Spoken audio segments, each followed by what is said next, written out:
आज हम सीखेंगे ये वचन।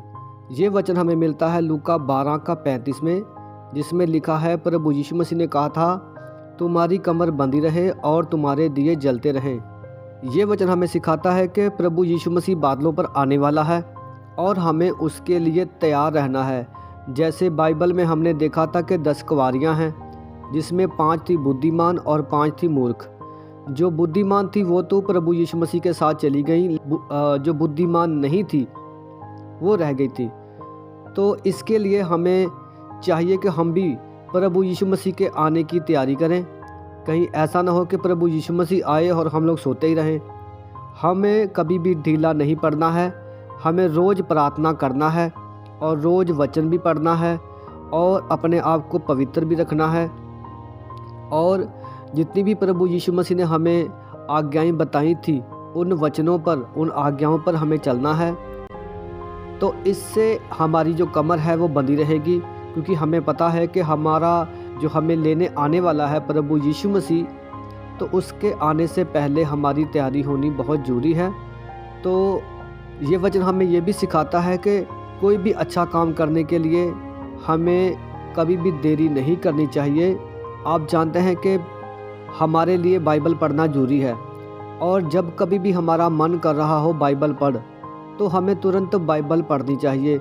जब हमें बोला जाए, हमारे मन में आए कि प्रार्थना कर, तो तुरंत हमें अपने मन की आवाज़, यानी कि पवित्र आत्मा हमारे अंदर से बात करता है कि हमें प्रार्थना करनी चाहिए, तो हम तुरंत प्रार्थना में बैठ जाएं।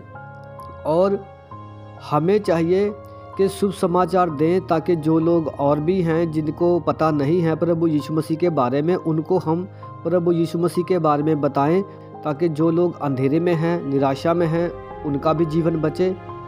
और इस काम के लिए हमें कभी भी देरी नहीं करनी चाहिए। मान लो हमारे मन में आ रहा है कि कोई बहन है, भाई है, उसको शुभ समाचार देना चाहिए, तो हमें तुरंत देना चाहिए।